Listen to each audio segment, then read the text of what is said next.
আসসালামু আলাইকুম। এনসিপি নেতারা একে একে তাদের যে কথিত বিপ্লব, সেই কথিত বিপ্লবের সব গোমর একে একে ফাঁস করে দিচ্ছে। এবার জুলাই বিপ্লবের নামে কারা সন্ত্রাস সৃষ্টি করেছে, টোটাল জুলাই আন্দোলনকে কৌশলের অংশ হিসেবে নয়, সরাসরি সন্ত্রাসের কথা নিজেরাই স্বীকার করছেন।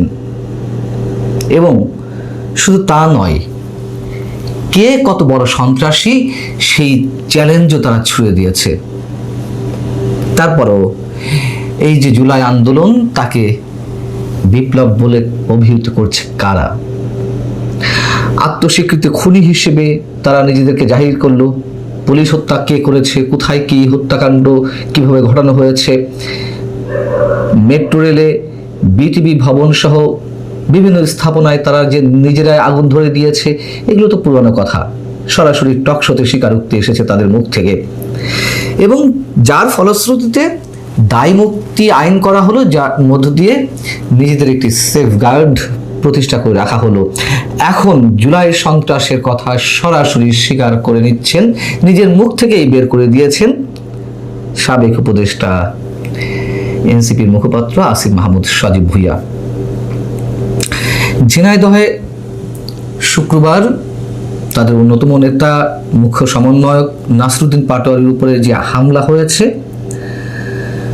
আমরা শুনতে পেলাম যে তাদের দাবি অনুযায়ী প্রথমে ইট পাটকেল নিক্ষেপ করা হয়েছে, এরপর হকি স্টিক দিয়ে হঠাৎ করে আক্রমণ করা হয়েছে।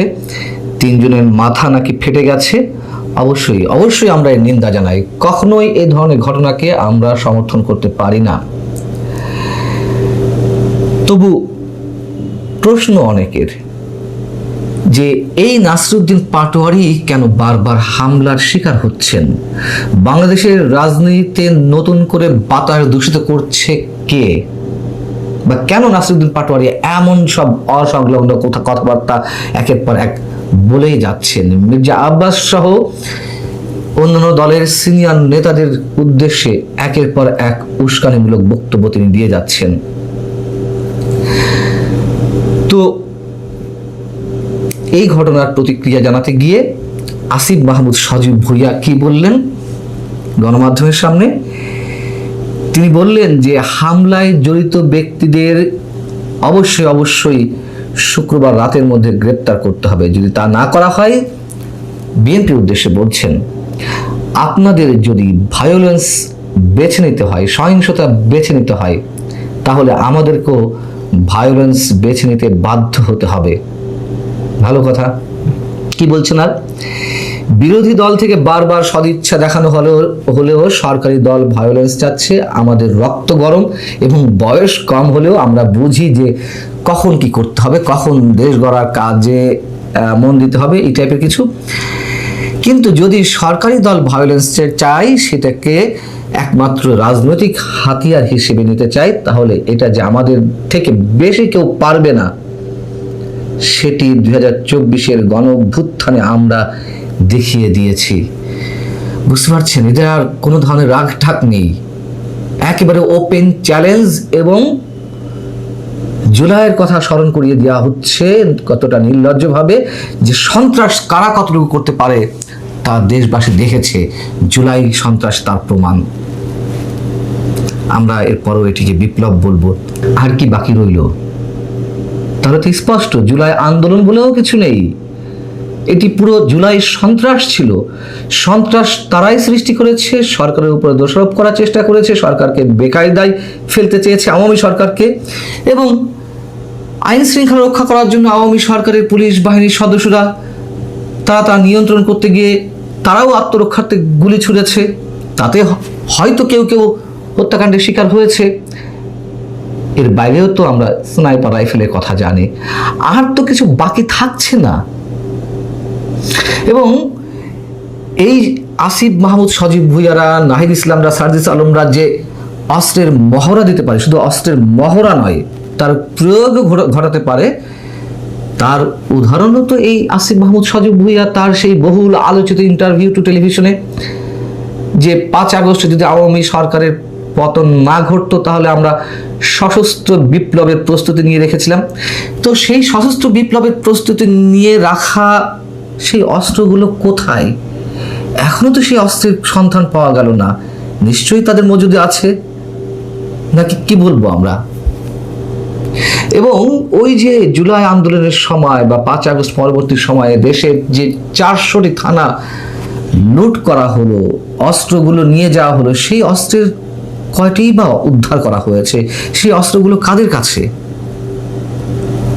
আপনাদের নিশ্চয়ই মনে আছে যে গোপালগঞ্জে যখন এনসিপি নেতারা সমাবেশ করতে গেলেন, আওয়ামী লীগের নেতা কর্মীদের প্রতিরোধের মুখে পড়লেন এবং একটা সময় পুলিশ এবং সেনা সদস্যদের সঙ্গে আওয়ামী নেতা কর্মীদের যে সংঘর্ষ, সেই সময় পুলিশ কন্ট্রোল রুমে তৎকালীন স্বরাষ্ট্র উপদেষ্টার সঙ্গে এই আসিফ মাহমুদ সজীব ভুইয়া বসে থেকেই তো সব ধরনের নির্দেশনা দিচ্ছিলেন, কখন কাকে কিভাবে কি গুলি ছুটতে হবে, কখন কিভাবে অ্যাকশনে যেতে হবে।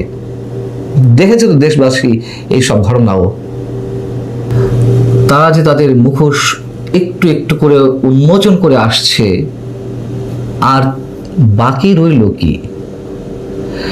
জুলাই আন্দোলনকারীদের অনেকে তো এখন এসে একথাও স্বীকার করছে না অকপটে যে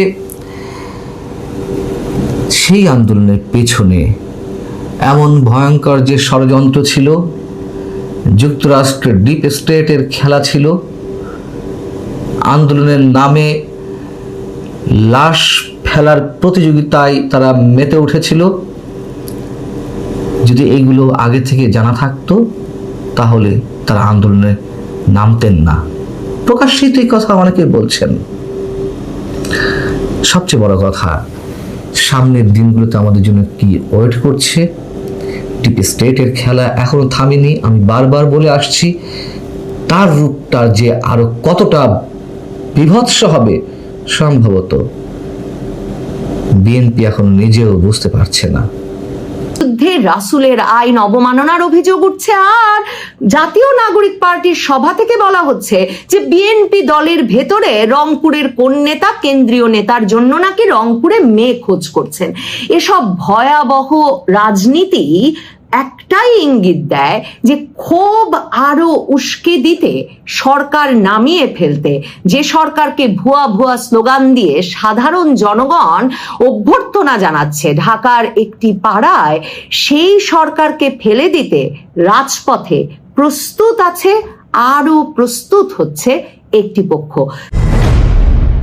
বাংলাদেশে হামে যখন শিশু মরছে, তখন যে তারেক রহমান কন্যার হাত ধরে সিনেমা দেখতে যাচ্ছেন, কিংবা স্ত্রী এবং কন্যাকে নিয়ে শিশুতোষ থিয়েটার দেখতে যাচ্ছেন, এসব নিয়ে যখন বাংলাদেশের মিডিয়া প্রধানমন্ত্রী তারেক রহমানকে এক অবিসংবাদিত নেতা প্রমাণ করে হাততালি নিতে ব্যস্ত ছিল, তখন বাংলাদেশ জুড়ে এখন হঠাৎ করে এমন নৈরাজ্য ছড়িয়ে পড়েছে, মানে এমন অপরাধ নৃশংসতা একেবারে ঘরের ভেতর ঢুকে পড়েছে যে পত্রিকার পাতায় তাকানো মুশকিল।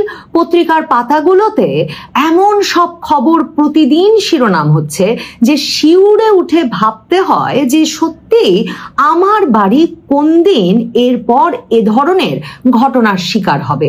এ অবস্থায় প্রধানমন্ত্রী তারেক রহমান রামিসা, যেই শিশুটির ভয়াবহ মৃত্যু সারা বাংলাদেশের মানুষের বিবেক নাড়িয়ে দিয়েছে, মানুষ তার কন্যা শিশুর নিরাপত্তার কথা ভেবে একেবারে মানে অস্থির হয়ে উঠছেন যে কি করে বাংলাদেশে একটা 7 বছরের শিশুর ক্ষেত্রেও এমন পরিণতি ঘটতে পারে।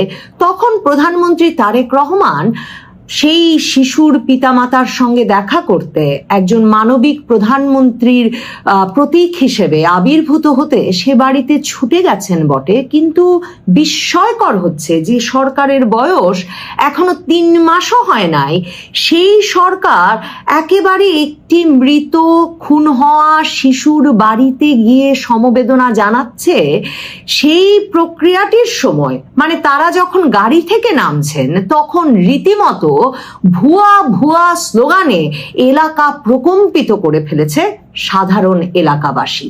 মানে ভাবা মুশকিল যে কি করে সত্যিকার অর্থেই একটা নির্বাচনের পর, বহু প্রতীক্ষিত নির্বাচনের পর, যেই সরকার কিনা নিরঙ্কুশ সংখ্যাগরিষ্ঠতা পেয়ে ক্ষমতায় অধিষ্ঠিত হয়েছে, 3 মাস বয়স হয় নাই, সেই সরকারকে এরকম একটা ভয়াবহ অপরাধের পর, যেই অপরাধের সঙ্গে কোনো রাজনৈতিক সংশ্লিষ্টতা খুঁজে পাওয়া যায় নাই, সেই অপরাধের পর কেন সেই দলের সরকারের স্বরাষ্ট্রমন্ত্রী সহ নেতৃবৃন্দকে সাধারণ জনগণ ভুয়া ভুয়া ভুয়া স্লোগান দিয়ে স্বাগত জানাবে ওই এলাকায়? একটু ভিডিওটা দেখে আসি। আমার কাছে মনে হচ্ছে সারা বাংলাদেশ জুড়ে যে ধরনের অস্থিরতা এবং নৈরাজ্য ছড়িয়ে পড়ছে, সেটা এই সরকারের পুরো মসনাদ যে টালমাটাল করে দেওয়ার ক্ষমতা রাখে, এবং কোনো কোনো পক্ষ একেবারে প্রতীক্ষা করছে, অপেক্ষা করছে যে তারা রাস্তায় নেমে আসবে এই ক্ষোভকে কেন্দ্র করে। এবং যেমনটা 2024-এর জুলাই আগস্টে আমরা দেখেছি, ক্ষোভ আরো উস্কে দিতে, সাধারণ মানুষকে একেবারে তার সন্তানের নিরাপত্তা নিয়ে উদ্বিগ্ন করে তুলতে এমনকি কত ঘটনা কতভাবে সাজিয়ে গুছিয়েও তো পরিবেশিত হয়েছিল 2024-এর জুলাই আগস্টেও। মানে মানুষের রাগ যে বাড়িয়ে তোলা যায় নানা প্রক্রিয়ায় এবং সংগঠিত প্রক্রিয়ায়, সারা দেশে মৃত্যু বাড়িয়ে, অপরাধ বাড়িয়ে, নৃশংসতা বাড়িয়ে, সেসবেরও তো আমরা উদাহরণ বাংলাদেশে দেখেছি। সন্দেহ জাগে তাই কেন হঠাৎ করে এমন ভয়াবহ নৃশংসতা আমাদের ঘরের দুয়ারে এসে দাঁড়ালো। চট্টগ্রাম সারা রাত বৃহস্পতিবার দিন উত্তপ্ত নগরী ছিল, রাতভর সেখানে উত্তেজনা চলেছে, কারণ চট্টগ্রামে আবার আরেকজন 4 বছরের শিশু, সৌভাগ্যের বিষয় শিশুটি এখনো জীবিত আছে, কিন্তু একটি 4 বছরের শিশু কন্যাকে একজন ধর্ষণ করেছেন এবং তারপর সেই ধর্ষককে সাধারণ মানুষ ধরে নিজেরাই শাস্তি দেবে এ কারণে পুলিশকে ঘিরে রেখেছিল 6 ঘন্টা এবং বিক্ষুব্ধ জনতা সেখানে পুলিশের গাড়িতেও আগুন দিয়েছে। এই ক্ষোভ শুধুমাত্র ঢাকা শহরে স্তীমিত রাখতে কি পারবে সরকার? এই ক্ষোভ কি শেষ পর্যন্ত নিয়ন্ত্রণ করতে পারবে সরকার? ভুয়া ভুয়া স্লোগান শুনে গাড়িতে দ্রুত উঠতে হচ্ছে যে স্বরাষ্ট্রমন্ত্রীর, সেই স্বরাষ্ট্রমন্ত্রী, সেই প্রধানমন্ত্রী নিয়ন্ত্রণ করতে পারবেন রাজপথ? দেখে আসি ভিডিওটা, তারপর ভাবি সাধারণ জনগণের সাথে এত সম্পর্কহীন একটা নির্বাচিত সরকার আমরা আগে দেখেছি কিনা।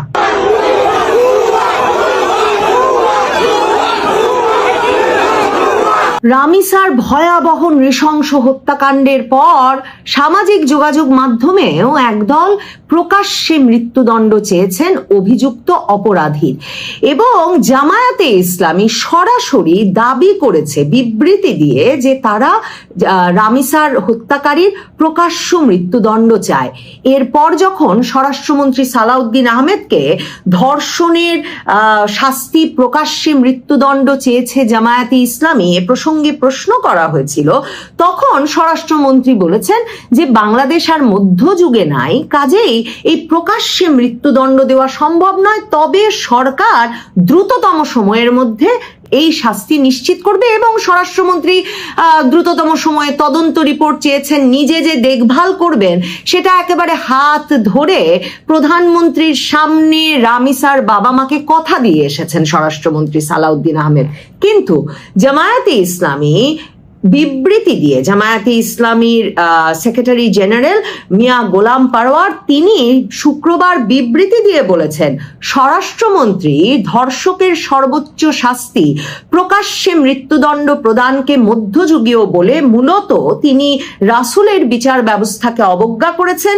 দেশের মুসলিম জনগোষ্ঠী মনে করে স্বরাষ্ট্রমন্ত্রীর এই মন্তব্য রাসূলের বিচার ব্যবস্থার প্রতি চরম অবমাননার শামিল, এবং জামায়াতের সেক্রেটারি জেনারেল ক্ষোভ প্রকাশ করে বলেছেন, সরকারি দলের নীতি নির্ধারকগণ প্রায়শই মদিনা সনদের আলোকে রাষ্ট্র পরিচালনা এবং শরিয়া বিরোধী কোনো আইন প্রণয়ন না করার মৌখিক অঙ্গীকার ব্যক্ত করে থাকেন, অথচ বাস্তব ক্ষেত্রে ইসলামী শরিয়া আইনকে মধ্যযুগীয় বলে হেয় প্রতিপন্ন করার মাধ্যমে তাদের আদর্শিক দেউলিয়াত্ম সস্তা রাজনৈতিক অবস্থান চরম দ্বিচারিতা প্রকাশ হয়। কাজেই জামায়াতে ইসলামী স্বরাষ্ট্রমন্ত্রীকে এই অবমাননাকর মন্তব্য প্রত্যাহার করার জন্য আহ্বান জানিয়েছে।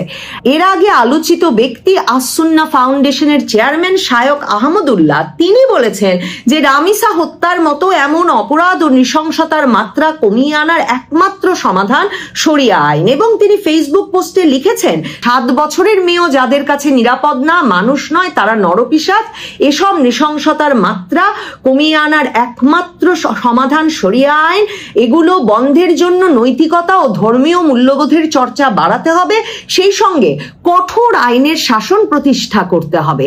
তার মানে বিএনপির সঙ্গে একরকমের রাজনৈতিক মতাদর্শের পার্থক্যের লড়াইও যখন বাংলাদেশ জুড়ে শিশু ধর্ষণ, মানে আমাদের মেয়েদের এমন নিরাপত্তাহীন একটা পরিবেশ তৈরি হয়েছে, তখন এটার নিয়ে বিএনপি, ক্ষমতাসীন বিএনপি এবং তার বিরোধীদের মধ্যে এক রকমের রাজনৈতিক আদর্শের ভিত্তিতেও লড়াই শুরু হয়ে গেছে। শুধু তাই নয়, এনসিপি, জাতীয় নাগরিক পার্টি, তারা মশাল মিছিল করেছে রামিসা সহ সব ধর্ষণ ও হত্যার বিচারের দাবিতে, এবং তারা স্লোগান দিয়েছে, তনু, রামিসা, আসিয়া, বিচার থাকে ঝুলিয়া। এবং এই স্লোগানে মানে আসিয়ার বিচার করে যাওয়ার কথা ছিল ইউনূস সরকারের, তনু হত্যা ঘটেছে আওয়ামী লীগ আমলে, অথচ এই তিনটিকেই এখন বিএনপি সরকারের মাথায় চাপিয়ে দিয়ে এই স্লোগান দিয়ে জাতীয় নাগরিক পার্টি বাংলাদেশে রাজধানী ঢাকার বুকে মশাল মিছিল করছে। সেটার নেতৃত্ব দিচ্ছেন জাতীয় নাগরিক পার্টি ঢাকা মহানগর উত্তরের সেই নেতা, যিনি কিনা ঢাকা উত্তরের মেয়র পদে প্রতিদ্বন্দ্বিতা করবেন বলে এরই মধ্যে খবর বেরিয়েছে। এবং সেইখানে দাঁড়িয়ে ওই ঢাকা উত্তরে যিনি মেয়র পদে প্রতিদ্বন্দ্বিতা করবেন, সেই আরিফুল ইসলাম আদিব, এনসিপি নেতা, তিনি বলেছেন যে রাজনৈতিক দলগুলোর মধ্যেও নেতাকে খুশি করার নামে যৌন নিপীড়ন ঘটে। এবং তিনি বলেছেন, প্রধানমন্ত্রী তারেক রহমান যখন রামিসার বাসায় গেছেন, তার দলের রংপুরের পীরগঞ্জের বিএনপি নেতা দলের কেন্দ্রীয় নেতাকে খুশি করার জন্য অল্প বয়সের মেয়ে খোঁজ করছেন। প্রধানমন্ত্রীকে বলবো এই বিষয়ে দল থেকে তদন্ত করে সবাইকে আটক করতে হবে।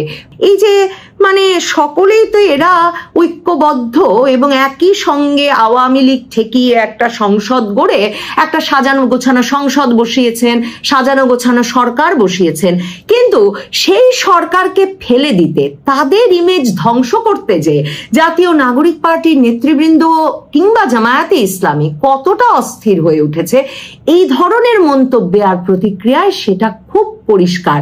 স্বরাষ্ট্রমন্ত্রীর বিরুদ্ধে রাসূলের আইন অবমাননার অভিযোগ উঠছে, আর জাতীয় নাগরিক পার্টির সভা থেকে বলা হচ্ছে যে বিএনপি দলের ভেতরে রংপুরের কোন নেতা কেন্দ্রীয় নেতার জন্য নাকি রংপুরে মেয়ে খোঁজ করছেন। এসব ভয়াবহ রাজনীতি একটাই ইঙ্গিত দেয় যে ক্ষোভ আরো উস্কে দিতে, সরকার নামিয়ে ফেলতে, যে সরকারকে ভুয়া ভুয়া স্লোগান দিয়ে সাধারণ জনগণ অভ্যর্থনা জানাচ্ছে ঢাকার একটি পাড়ায়, সেই সরকারকে ফেলে দিতে রাজপথে প্রস্তুত আছে, আরো প্রস্তুত হচ্ছে একটি পক্ষ। চট্টগ্রামে 6 ঘন্টা অবরুদ্ধ থাকতে হয়েছে পুলিশকে অভিযুক্ত ওই ব্যক্তিকে গ্রেফতারের পর, যেই ব্যক্তিটি চট্টগ্রাম নগরীর বাকলিয়া থানার চেয়ারম্যান ঘাটা এলাকায় একটা 4 বছরের শিশুকে, যে কিনা তার নানির ঘরে ঘুমাচ্ছিল, সেই শিশুকে ঘুমন্ত অবস্থায় তুলে নিয়ে ধর্ষণ করেছে। এবং তারপর কাঁদানে গ্যাসের শেল, সাউন্ড গ্রেনেড, ফাঁকা গুলি ছুড়েও পরিস্থিতি কিন্তু নিয়ন্ত্রণে আনতে পারেনি পুলিশ। পুলিশের কাছ থেকে ওই ব্যক্তিকে ছিনিয়ে নিয়ে প্রকাশ্যে তার বিচার করবার জন্য ওই নগরীতে শত শত হাজার হাজার মানুষ জড়ো হয়েছিলেন, এবং তাদের কথা সামাজিক যোগাযোগ মাধ্যমে ঘুরছে, যারা বলছেন পুলিশ দিয়ে বিচার হবে না, আমাদের হাতে তুলে দিক, আমরা এক্ষুনি তার বিচার করব। কাজেই একদিকে ভয়াবহ নৈরাজ্য সৃষ্টি করা যায়, পুলিশের গাড়িতে আগুন দেওয়া থেকে সেতু পুড়িয়ে দেওয়া, সরকারি স্থাপনা পুড়িয়ে দেওয়া, সব কিছুকে ক্ষোভের কারণে জায়েজ করা যায়, এমন একটা পরিস্থিতি সৃষ্টির জন্য যেমন সাধারণ জনগণকে একটা রাজনৈতিক পক্ষ 2024-এর জুলাই আগস্ট থেকেই প্রস্তুত এবং রাজপথে রেখেছে, অন্যদিকে একের পর এক নৃশংস ঘটনা ঘটিয়ে সেই নৃশংস ঘটনাগুলোকে কিভাবে উপস্থাপন করলে সমাজ জুড়ে অস্থিরতা বাড়বে, ক্ষোভ বাড়বে, সবচেয়ে বেশি কার্যকরী যে অস্থিরতা, শিশুর পিতামাতা, সন্তানের পিতামাতারা ক্ষোভে ফুঁসে উঠবেন, সে ব্যবস্থা করবারও যে পক্ষ আছেন বাংলাদেশের রাজনীতিতে, সেটা মনে রেখে নিশ্চিতভাবেই বোঝা যাচ্ছে যে রাস্তায় নেমে খুব শিগগিরই সরকারকে ফেলে দেওয়ার আশাবাদের মধ্যে একটা পক্ষ আছেন। প্রধান